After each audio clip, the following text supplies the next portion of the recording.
Olá, olá, minha gente, que a graça e a paz esteja com você mais uma vez, que Deus te abençoe, obrigado por estar aqui no meu canal. Você que não é inscrito ainda, faça sua inscrição, divulgue para os seus amigos, compartilhando aí o link nas suas redes. Deus te abençoe poderosamente. Nós estamos aqui para apresentar para você resumidamente o destaque da lição de escola bíblica dominical, com certeza um tempo de aprendizado muito importante da palavra de Deus. Hoje é a lição de número 4, a estrutura da Bíblia. Texto áureo da lição, Lucas capítulo 24 e o versículo 44. E disse-lhes: são estas as palavras que vos disse, estando ainda convosco. Convinha que se cumprisse tudo o que de mim estava escrito na lei de Moisés e nos profetas e nos salmos. A verdade prática dessa lição diz que a Bíblia se divide em Antigo e Novo Testamento, totalizando 66 livros divinamente inspirados. Toda ela é a nossa regra de fé e prática, ok? A leitura bíblica em classe é Lucas capítulo 24, versículo 44 ao versículo 49. Eu recomendo que você faça a leitura, ok? Antes de entrar propriamente dito no conteúdo da lição, agora nos comentários aqui, eu tenho um recadinho muito especial para você no outro vídeo que eu gravei. Roda aí! Eu quero apresentar a você uma alternativa para a escola bíblica dominical, que é a revista Ensinar, lições para a escola bíblica dominical. Nós temos 2 temas disponíveis no momento. Esta aqui, Personalidades de Fé do Antigo Testamento, escrita pelo pastor André de Souza, e nós temos esta aqui do livro dos Salmos. Esta aqui foi escrita por mim. Lições extraordinárias da palavra de Deus. Algumas coisas que você precisa saber sobre a revista Ensinar. Ela não tem data pré-definida, portanto, a lição não vence. Se você tiver um evento na igreja em um domingo específico e você precisar dar uma pausa na escola bíblica dominical, você pode seguir no domingo seguinte sem nenhum problema. Formatação e visual moderno, linguagem fácil e conteúdo profundo da palavra de Deus. E, melhor ainda, um preço muito bacana, bem mais barato do que as editoras mais conhecidas no Brasil. Enviamos para qualquer lugar do país. Entre em contato conosco. Você pode também utilizar a revista Ensinar para cultos domésticos, estudos bíblicos na sua igreja, devocionais individuais mesmo, não apenas para a escola bíblica dominical. São 13 lições cada revista que com certeza vão fazer com que você cresça na graça e também no conhecimento da palavra de Deus. Revista Ensinar, lições para a escola bíblica dominical. Tá aí a opção para você, o link na descrição do vídeo para você conhecer. A introdução da lição de hoje diz que a Bíblia Sagrada foi escrita majoritariamente em hebraico e grego, em um período aproximado de 1.600 anos, por cerca de 40 pessoas. A estrutura da Bíblia se divide aí em 2 testamentos, Antigo Testamento e Novo Testamento. Os teólogos atuais não agradam muito do termo Velho Testamento, porque passa a ideia de obsoleto, de que não tem mais serventia. Então, a expressão mais correta é essa mesmo, de Antigo Testamento. Os seus livros, tanto no Novo quanto no Antigo Testamento, são livros divinamente inspirados e formam o cânon bíblico, certo? Nós vamos ver o que é essa palavrinha já ainda nesse primeiro tópico aqui da lição. Como a Bíblia está organizada, a palavra Bíblia deriva então de uma palavra do latim que dá a ideia de livro, né? Por volta do ano 150 depois de Cristo, os cristãos então passaram a usar o termo grego de ta Bíblia, ou seja, os livros, para referir-se ao conjunto de livros inspirados por Deus, que é esse que nós temos em mãos, esse volume todo, com 66 livros. Paulo denominava isso, Romanos capítulo 1, versículo 2, por exemplo, de as Santas Escrituras. A palavra cânon que eu usei agora há pouco aí significa vara de medir.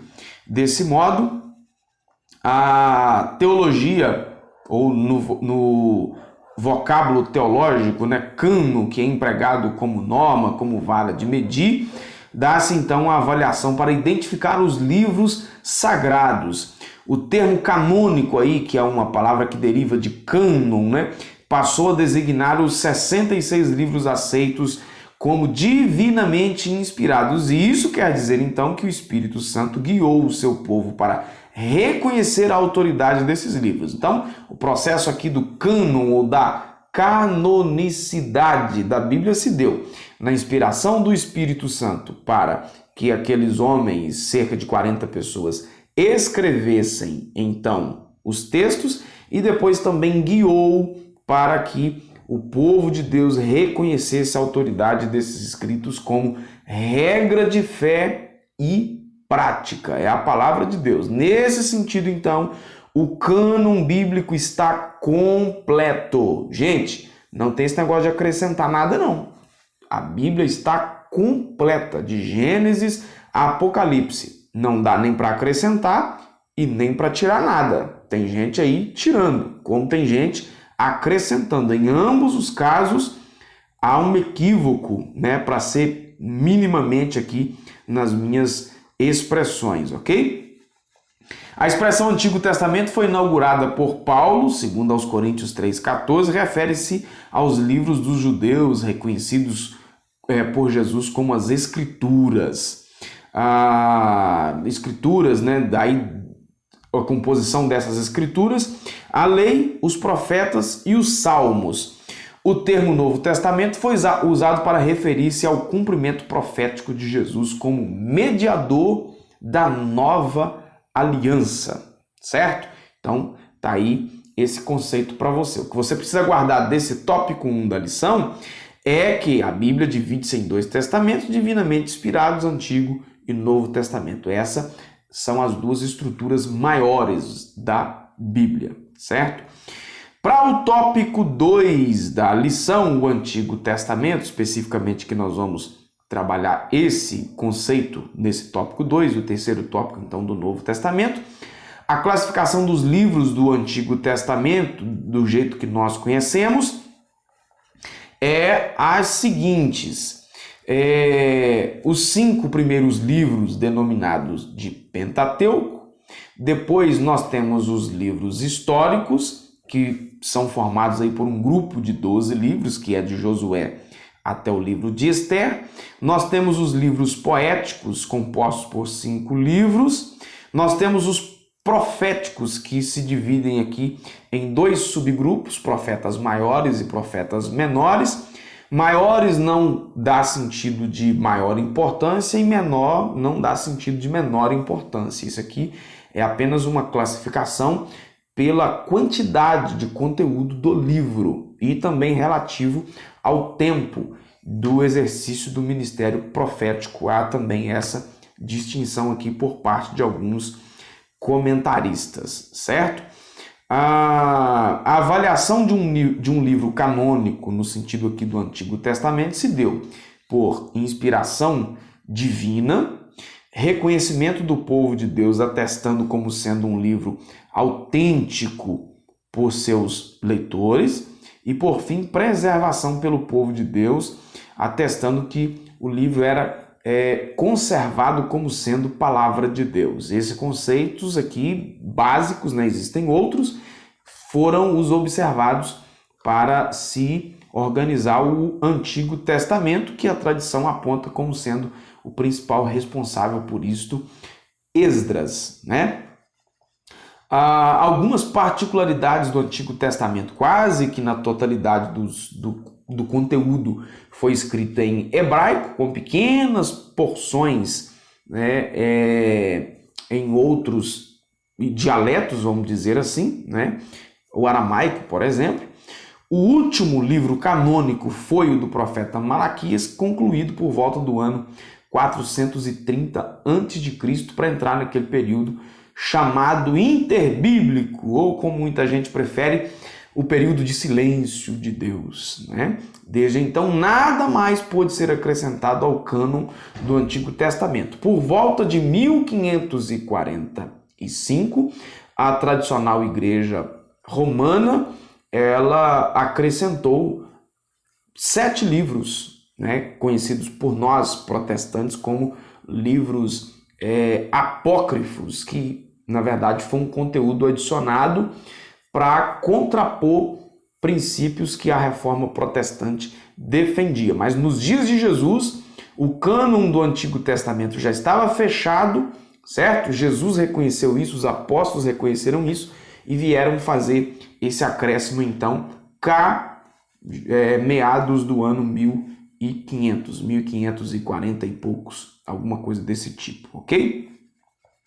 O que você precisa saber, guardar desse tópico 2 da lição: os livros inspirados que integram o cânon do Antigo Testamento são classificados como lei, históricos, poéticos e proféticos. Esse é o resumão do tópico.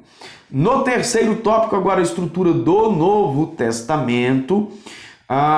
Esses livros foram reconhecidos pela igreja após a morte e ressurreição de Jesus e estão classificados em grupos diferentes, 4 grupos: evangelhos, histórico, que é o livro de Atos, epístolas, e aí aqui subdividem, né, em 2 classificações aqui, que são chamadas epístolas paulinas, que são aquelas escritas por Paulo, e epístolas gerais, que são as escritas por outras pessoas. E nisso aqui se inclui Hebreus, Judas e outro mais. Hebreus tem aí uma dúvida, né, um pitaco de muita gente se foi Paulo ou não. Alguns comentaristas já logo bate o martelo dizendo que foi Paulo, mas não há uma comprovação de 100% que seja ele. E por último, revelação, que é o Apocalipse, totalizando então 27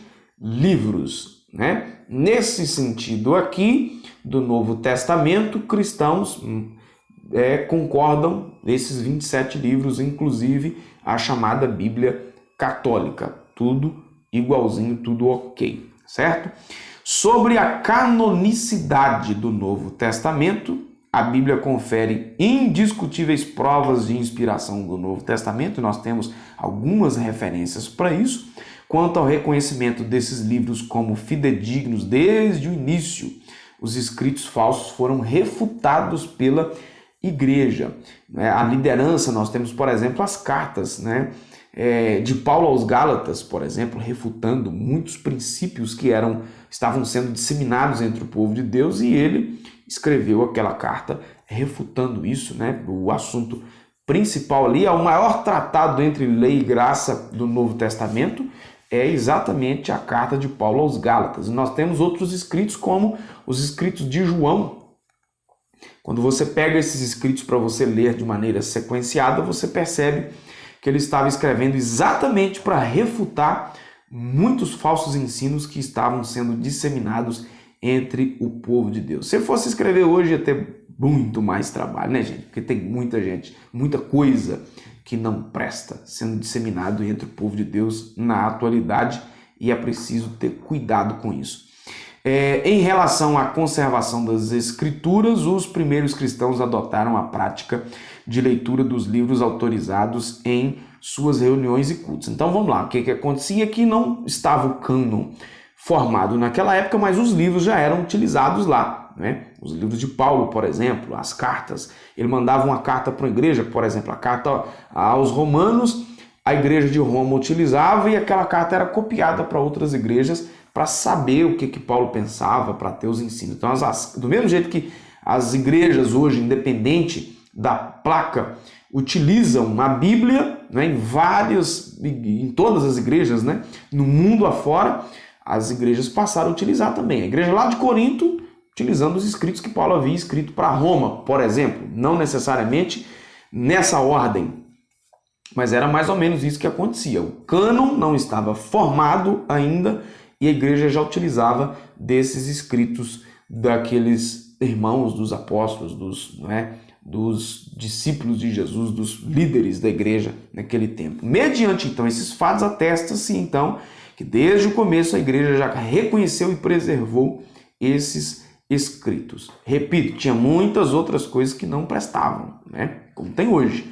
E aí, a decisão do que era inspirado ou não é o resultado de muitos concílios que foram organizados e muita coisa aconteceu, muito bate-boca, muita discussão, até bater o martelo para chegar num consenso final. Nisso aí nós cremos também que houve direcionamento do Espírito Santo para fazer com que isso chegasse lá na frente do jeito que a gente conhece hoje.